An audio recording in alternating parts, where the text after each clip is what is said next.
Eran los tiempos ya lejanos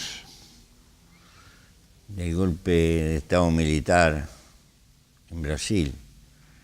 En el Uruguay se refugiaron algunos notorios perseguidos políticos brasileños, luchadores sociales. Y nosotros componíamos un grupo de muchachitos jóvenes que solidariamente trabajábamos de correo para parte de esa emigración y viajábamos continuamente a Porto Alegre, a San Pablo y a Río fundamentalmente. En una de esas idas en algún apartamento conocía a Darcy. Yo lo miraba en la visión de mis años, de hombre joven, como una especie de maestro, de los que en materia de ideas nos alumbraba el camino. Había una distancia intelectual muy marcada entre Darcy y lo que nosotros podíamos representar, que en definitiva no éramos más que un puñadito pequeño de muchachos carteros.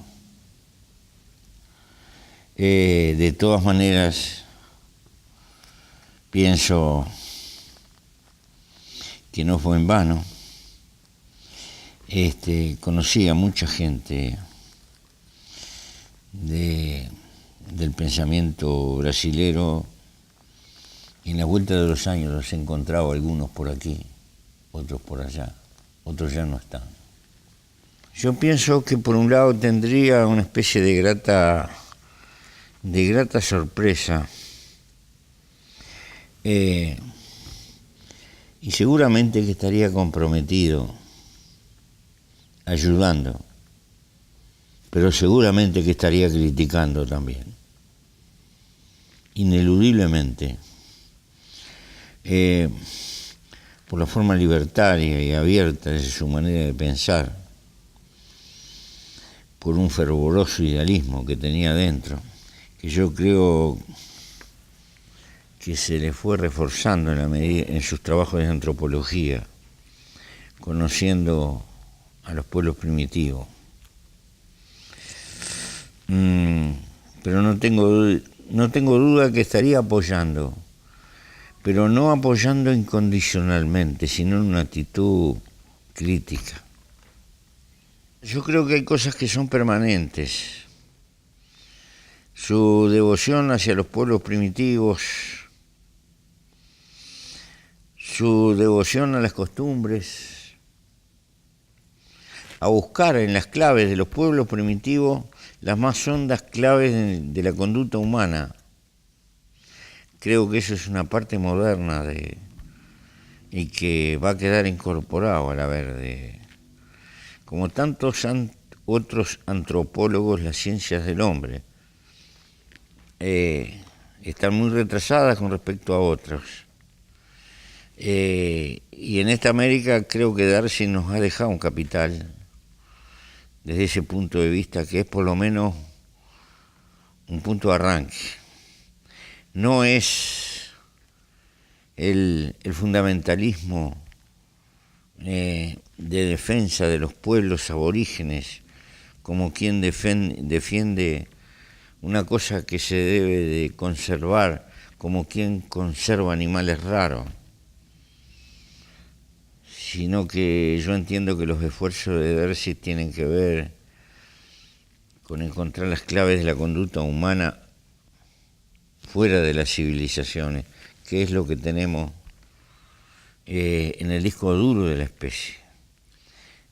Por momentos, por lo menos me da esa impresión. Él estaría en una especie de taller permanente, revisando algunas de sus tesis, generando otras.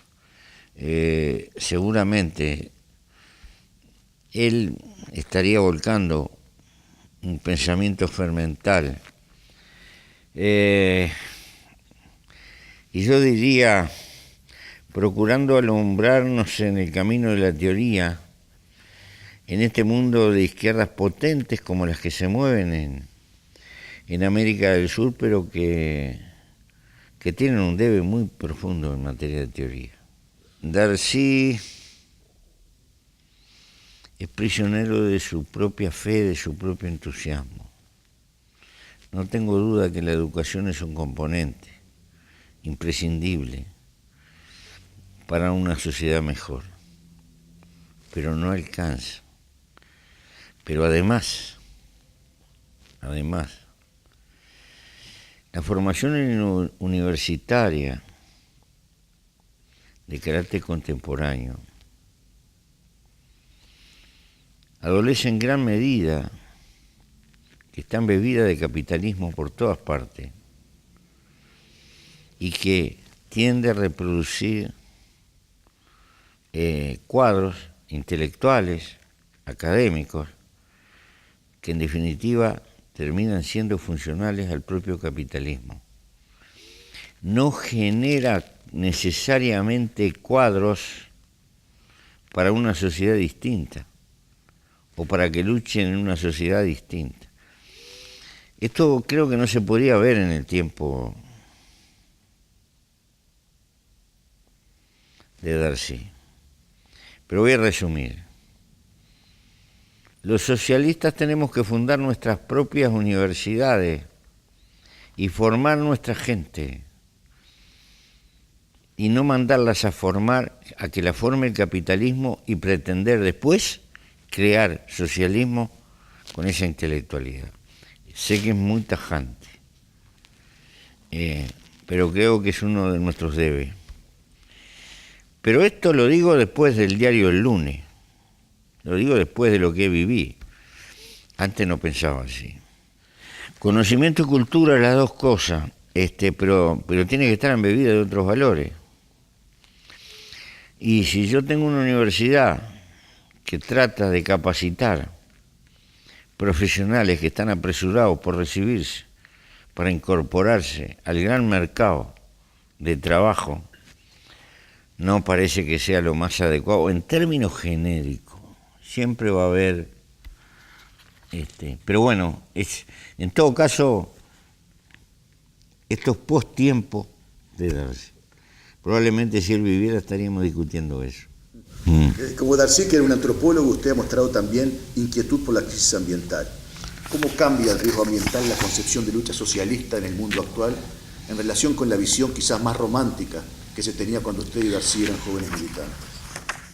Es que la tesis central de lo que yo sostengo es que en el fondo la crisis ambiental es una consecuencia, no es una causa. Que el verdadero problema que tenemos es de carácter político en el mundo actual. Y ello se manifiesta en esa tendencia de destrozar la naturaleza. Es político y es sociológico. Hemos montado una cultura que está basada en la acumulación permanente y en una civilización que propende al uso y tire, porque el eje fundamental de esa civilización es apropiarse del tiempo de la vida de la gente para transformarlo en una acumulación. Entonces, el problema es político. El del medio ambiente es la consecuencia del otro. Cuando decimos, si se va a vivir como un americano medio, se precisan 3 planetas, es porque partimos de que ese americano medio despilfarra, tira y está sometido a un abuso de consumo de cosas de la naturaleza que no es absolutamente imprescindible para vivir. Por lo tanto, cuando digo político me refiero a la lucha por una cultura nueva. Ello significa cultivar la sobriedad en el vivir, cultivar la durabilidad de las cosas, la utilidad, la conservación, la recuperación, el reciclaje, pero fundamentalmente vivir livianamente de equipaje. No sujetar la vida a un consumo desaforado permanente. Y no es una apología por la pobreza, es una apología por la libertad, tener tiempo para vivir y no perder el tiempo en acumular cosas inútiles. Y se puede discutir. El problema es que no puede concebirse una sociedad mejor si no se supera culturalmente. A mí lo que más me impresionó es la fe ciega que tenía ese buen hombre en la enseñanza como palanca principal para ordenar el mundo. Era un enamorado de la enseñanza, diría una especie de profesor predicador, no solo del conocimiento, sino de la necesidad de sembrar conocimiento. ¿Nos haría falta en Uruguay? Sí, claro que nos haría falta, muchísima falta. Un enamorado de la enseñanza.